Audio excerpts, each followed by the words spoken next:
The baseball world came together in a wave of emotion, remembrance, and respect as it bid farewell to one of its most cherished icons, Ryne Sandberg. The Hall of Fame second baseman, known for his quiet leadership and fierce dedication to the game, was laid to rest this week in a heartfelt funeral ceremony that drew tears and tributes from teammates, fans, and legends alike. Among the most powerful and stunning moments of the service came from fellow Hall of Famer Andre Dawson, who delivered an emotional eulogy that left the entire room in silence, then standing in thunderous applause. Dawson, who shared years of camaraderie and Cubs history with Sandberg, opened his tribute by calling him the heart of Wrigley Field, remembering their time in Chicago as not just teammates, but as brothers in the game. Dawson's words painted a vivid portrait of Sandberg, not just the player with the quick glove and smooth swing, but the man behind the uniform.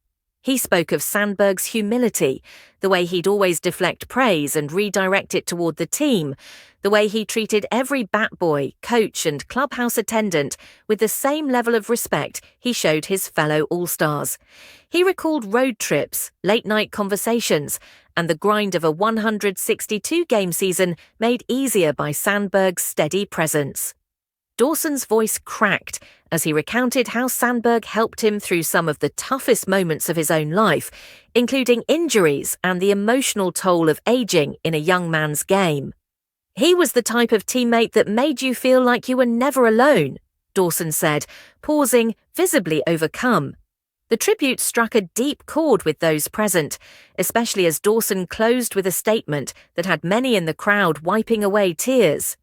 "We didn't just lose a great player, we lost a great man. But heaven's infield just got a little stronger." The church erupted in applause as Andre stepped down from the podium, embracing Sandberg's widow and children in a moment that felt like a passing of both grief and grace.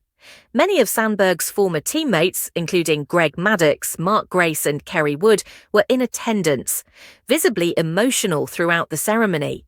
Former Cubs manager Joe Maddon described Sandberg as the embodiment of quiet excellence, praising his unmatched work ethic and dignified presence on and off the field. Fans gathered outside the service, holding up old scorecards, autographs, and Cubs memorabilia, tokens of a legacy that went far beyond stats.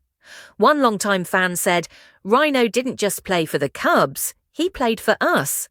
The city of Chicago also honored Sandberg with flags at half-staff and a public memorial held at Wrigley Field, where thousands poured in to lay flowers and pay their respects at the base of his statue. The iconic number 23 jersey hung behind home plate, flanked by wreaths, as clips of his most unforgettable moments played on the big screen, from his legendary Sandberg game in 1984 to his Hall of Fame induction speech that still inspires young ball players today. As the ceremony came to a close, there was a shared feeling of both loss and pride. Ryne Sandberg had lived a life worthy of admiration and gratitude, not just as an athlete, but as a human being. Andre Dawson's tribute was more than a speech. It was a moment frozen in time, a bridge between two legends, and a final send-off that truly honored the legacy of a man who will forever remain a cornerstone of Cubs history. Though Ryne Sandberg is no longer with us, the echoes of his hustle, his heart, and his heroism will live on in the stories, the memories, and the very soul of the game he loved.